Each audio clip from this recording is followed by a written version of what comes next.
Hey there.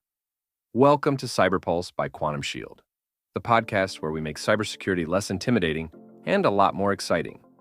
Every episode, we're diving into the latest digital drama, from sneaky hackers to the coolest defense strategies, all while sharing tips you can actually use. So grab a coffee, get comfy, and let's navigate this crazy digital world together.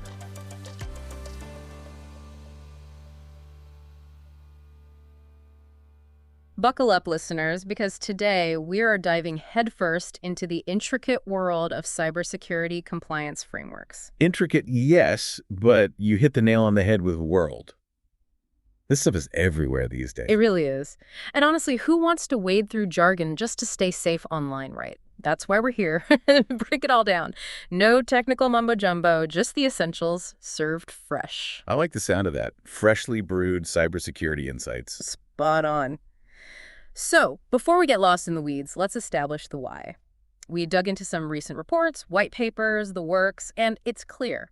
Compliance isn't just about avoiding fines or ticking boxes. Right. It's a bit like, well, imagine building a house. You wouldn't just slap it together and hope for the best, would you? I see where you're going with this. You've got building codes, inspections, making sure it's solid, safe. Exactly. Cybersecurity compliance frameworks. They're like those building codes, but for the digital world. They're the blueprints for a strong security posture. And just like those building codes, there's a whole bunch of different frameworks out there, each designed with a specific purpose in mind. Think of it like a toolkit, right? You've got your GDPR, your PCI DSS, HIPAA, even ISO 27001 makes an appearance, amongst others. It's a veritable who's who of cybersecurity acronyms. But let's demystify a bit, shall we, for our listeners who maybe haven't memorized every single acronym. Fair enough. We'll try to keep the jargon to a minimum. How about we start with something relatable, like remember the last time you bought something online? Who doesn't love a bit of online shopping? Exactly. But ever stop to think how your payment information stays safe? That's PCI DSS in action. Encryption, tokenization, all that jazz. It's the guardian of your digital wallet. Makes you appreciate that little padlock icon a whole lot more, doesn't it? It should. Now, shifting gears slightly. Ever get one of those we use cookies pop-ups? Annoying, right? Tell me about it. Well, that, my friend, is a taste of GDPR. See, it's all about giving users, that's you, more control over their data. Companies can just collect and use whatever they want anymore, and they'll face some hefty fines if they step out of line. Data privacy in the digital age. We love to see it. But let's talk about something even more personal. Health information. Now, that's some seriously sensitive stuff. And that's where IPS steps in. Medical records, insurance claims, you name it. IP sets the bar high for protecting all things health-related. Rightfully so, too. Now, what about that gold standard you mentioned earlier? ISO 27001. Sounds pretty official. It's the real deal. Imagine a framework that doesn't just address specific regulations, but helps organizations build a comprehensive security approach. Sounds intense. It's all about identifying, analyzing, and mitigating risks. It's about having a system in place, a continuous cycle of improvement. So, not a one-time thing then? Nope. Think of it like getting regular checkups at the doctor.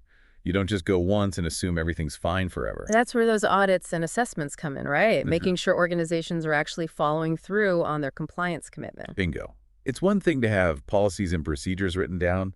It's another to actually implement and live them day to day. Accountability. Which brings us to a critical point. Trust. In a world where data breaches are practically a daily occurrence. It's rough out there. It really is. Trust is paramount.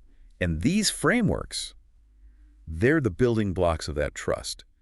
By adhering to these standards, organizations demonstrate their commitment to protecting their users' data. They're showing they take it seriously. So we've covered a lot of ground today, listeners. We barely scratched the surface, really. True. But hopefully it's enough to spark some curiosity, to get you thinking about your own digital life. Exactly. Because at the end of the day, it's about all of us being more aware, more informed. So as you navigate the vast expanse of the digital world, remember, knowledge is power. The more we understand these frameworks and their impact on our lives, the better equipped we are to make informed decisions, advocate for our own security, and maybe, just maybe, sleep a little sounder at night. Hear, hear. And with that thought, we'll wrap up this deep dive. Until next time, stay curious, stay informed, and most importantly, stay safe out there. Thanks for hanging out with us on CyberPulse. Remember, cybersecurity doesn't have to be scary. It's all about staying sharp and a little bit savvy. Keep learning, stay curious, and don't let those cyber gremlins get you down. Catch you next time, and until then, stay safe, stay smart, and keep crushing it online.